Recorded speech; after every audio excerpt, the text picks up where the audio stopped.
سماجی کاری 29 صحیح بخاری نمبر 1240 میں موجود ایک حدیث میں رسول اللہ صلی اللہ علیہ وسلم نے ایک مسلمان کے دوسرے مسلمان پر 5 حقوق درج کیے۔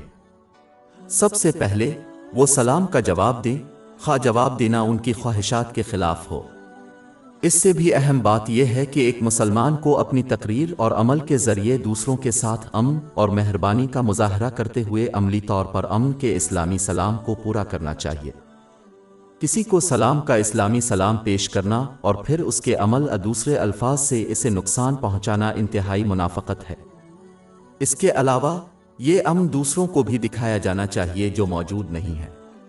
مثال کے طور پر دو مسلمان جو ایک دوسرے کو سلام کرتے ہیں، انہیں چاہیے کہ وہ اپنی بات عمل سے بھی دوسروں کو نقصان نہ پہنچائیں۔ اسلامی سلام کا صحیح مفہوم یہی ہے۔ زیر بحث مرکزی حدیث میں اگلی چیز جس کی نصیحت کی گئی ہے وہ بیمار کی عیادت ہے۔ ایک مسلمان کو بیمار مسلمانوں کی عیادت کرنے کی کوشش کرنی چاہیے تاکہ ان کی جسمانی اور نفسیاتی مدد ہو۔ تمام بیمار مسلمانوں کی عیادت کرنا مشکل ہوگا، لیکن اگر ہر مسلمان کم از کم اپنے بیمار رشتہ داروں کی عیادت کرے تو بیماروں کی اکثریت کو یہ سہارا ملے گا۔ ایک مسلمان کو بیمار شخص اور ان کے گھر والوں سے ملنے سے پہلے ان سے رابطہ کرنا چاہیے تاکہ مناسب وقت کا بندوبست کیا جا سکے۔ ہر قسم کی فضول اور گناہ والی باتوں اور کاموں سے پرہیز کرنا چاہیے، جیسے کہ گپ شپ، ورنہ مسلمان برکت کے بجائے گناہ ہی کمائے گا۔ انہیں زیادہ دیر تک نہیں رہنا چاہیے تاکہ بیمار شخص ان کے گھر والوں کو تکلیف نہ ہو۔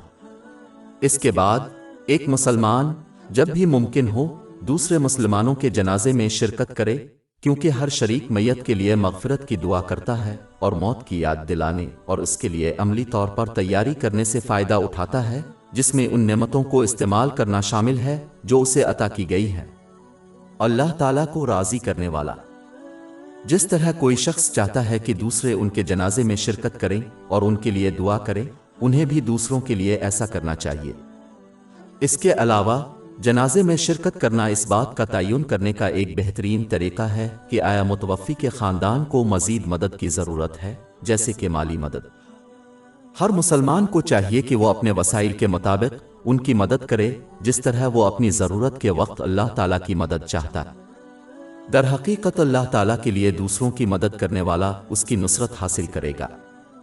اس کی تصدیق صحیح مسلم نمبر 6853 میں موجود حدیث سے ہوئی ہے۔ اس کے بعد جو اہم حدیث میں زیر بحث ہے وہ یہ ہے کہ مسلمانوں کو کھانے اور اجتماعی تقریبات کی دعوت قبول کرنی چاہیے جب تک کہ کوئی ناجائز ناپسندیدہ کام انجام نہ دیا جائے، جو کہ اس زمانے میں بہت کم ہے۔ غور طلب بات یہ ہے کہ بعض مسلمان ایسے سماجی پروگراموں میں شرکت کرتے ہیں جہاں غیر قانونی یا ناپسندیدہ چیزیں ہوتی ہیں اور اپنے اعمال کی تائید کے لیے اس حدیث کا حوالہ دیتے ہیں۔ اپنی خواہشات کی تکمیل کے لیے آسمانی تعلیمات کی غلط تشریح نہیں کرنی چاہیے، کیونکہ یہ سری گمراہی اور عذاب الہی کی دعوت ہے۔ سماجی تقریبات میں شرکت کرنی چاہیے جہاں حلال چیزیں ہوتی ہیں اور فائدہ مند دنیاوی اور دینی باتیں ہوتی ہیں۔ اس بات کو یقینی بنانے کے لیے ہوشیار رہنا چاہیے کہ وہ فضول اور برے کاموں اور تقریروں سے اجتناب کرے، ورنہ ان کے لیے اجتماعیت سے بچنا بہتر ہے۔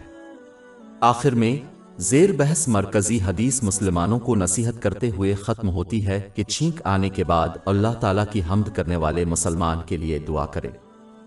عام طور پر یہ انسان کو ہمیشہ دوسروں، خاص طور پر مسلمانوں کے ساتھ مثبت انداز میں سوچنے اور برتاؤ کرنے کی ترغیب دیتا ہے۔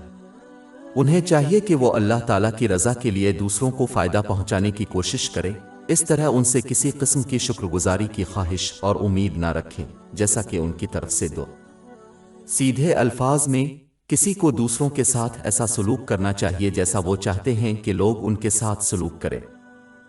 ہماری ویب سائٹ www.shekpod.com پر 400 سے زیادہ مفت e books, audio books, infographics, podcast اور بلاگ دستیاب ہے۔